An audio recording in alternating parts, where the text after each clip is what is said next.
Hey, this is Anthony from RevZilla TV. You can watch, decide, and ride. Welcome to our detailed breakdown of the new REV'IT Akira Race Suit, available at RevZilla.com. To my left, I have the always magnificent high-vis Brian. He's wearing the new for Spring 16 REV'IT Akira. This is their new top of the food chain, replacing the Hunter. This is what you will see Alvaro Bautista in 2016 MotoGP and on wearing. And the theme here is ventilation as well as protection. So, pound for pound, especially in the US market, when we think about race suits, we think about perforation, ventilation. People doing track days in warm weather, especially us here in the Northeast, we want airflow. Doubles the square inches of perforation on this suit. And in all honesty, outside of a couple spots underneath the ribs, we're fine with the fact that it's away from impact areas. So you're getting tremendously more ventilation in this suit, double than we saw in the previous Hunter version. And there's only a couple spots where we said, ooh, that perf shouldn't have gone all the way to the seam. We wish they would have localized it. So all in, we're pretty happy. They've obviously changed the aesthetic. And you can see the way that this is done here, right?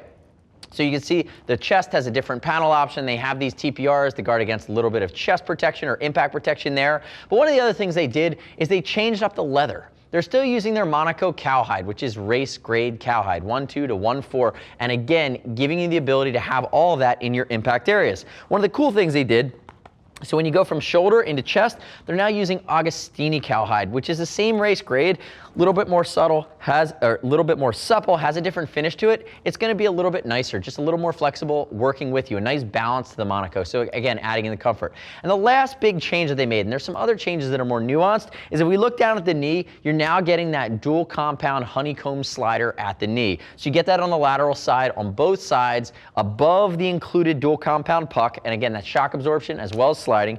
And now your grip panels on the medial side of both knees are replaceable and removable. So again, they're those tank grippers. When you're really leaned over, you're going to have the ability to have another contact point of control with your bike. That's the big thematic change. Outside of style, it's really ventilation, a little bit more comfortability, and better protection moving into the new version. Now, quick note on sizing. And again, 4 colors. This is the black and white. There's an all black. You have a Cowie green. I'm sure there's a red option as well. Size-wise, high-vis Brian is magnificent.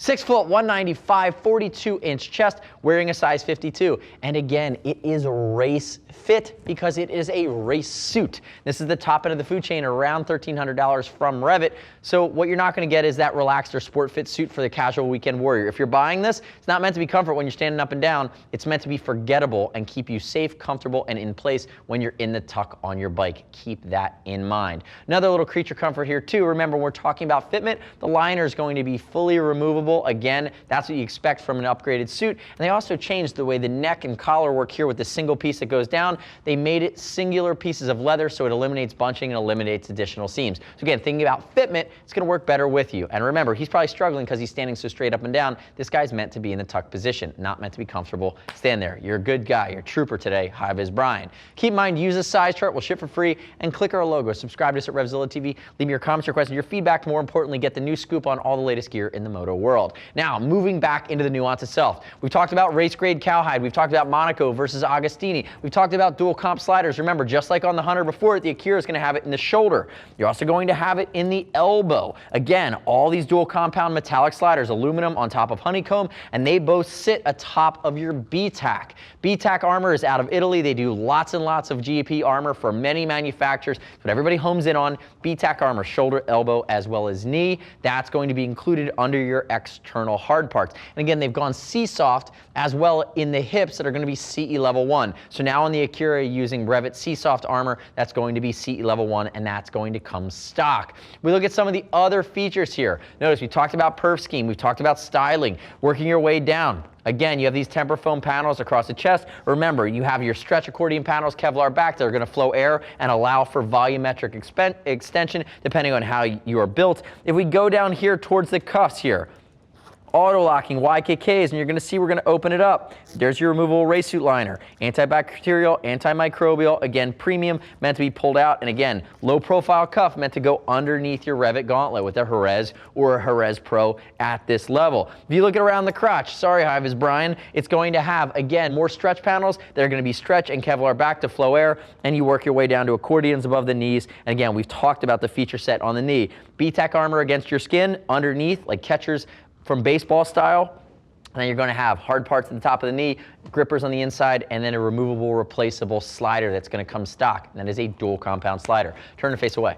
If we look at the shoulder on the way down, notice they gave you a couple areas of kind of retro flavor baked in here. Notice that the perforated parts are going to be away from your impact zone on the inside of your bicep and your arm. We talked about Betac. We talked about these dual comp hard parts here. Remember, aluminum slider over top of a honeycomb seat on top of Betac. Again, supposed to be able to crash at 100 miles an hour in a turn or at 180 miles in a straight in this and walk away after you're done sliding and hopefully not tumbling. That's what this is designed to do. If he raises up his arm, accordion stretch panel done in leather, leather down here. This is where I might have wanted to see them localize the perforation a little bit, not taking it all the way to the seams. Again, really one of my only true nitpicks with this gear. And then if we go down, C-soft in the hip, down towards the knee, you're gonna see they also expanded this panel.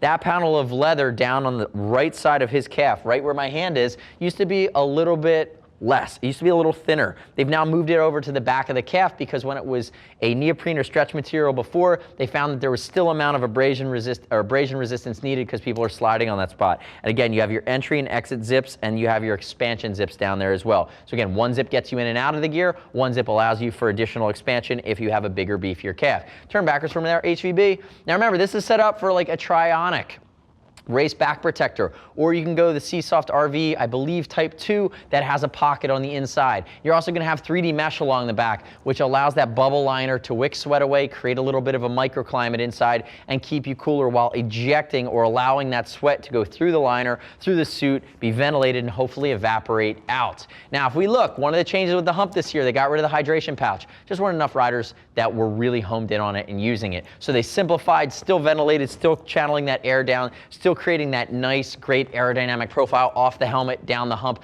minimizing drag. Neoprene has been expanded up here above the collar. Again, wicking, meant to get wet, meant to be really comfortable and low profile, not to interfere with your helmet up here. And then when you go down, nice big yoke of elasticated panel across the back, tailbone protection. There are a couple places where you do have multiple layers of leather working their way in down to the seat. And again, if you look at the back side of both of his calves, and you see how this cutaway works right down in there where my hand is, that's where they expanded the leather panels to give you better coverage on the back side of your calf in a crash scenario. Again, a suit's meant to keep you in place, but it's also meant to stay with you. And even this hump, outside of just aerodynamics, is meant to keep you in the right spot if you're sliding at a high rate of speed down the tarmac, in the gravel, or in the grass. You don't want to tumble when you have it off at high speeds. And everything on this suit is meant to just keep you frictionlessly winding out, lengthening the length of the impact, lengthening the length of the crash. The more time, the more energy distributed away from your body. Come back around to the front for me there, HV Bizzle. Now, if we open him up,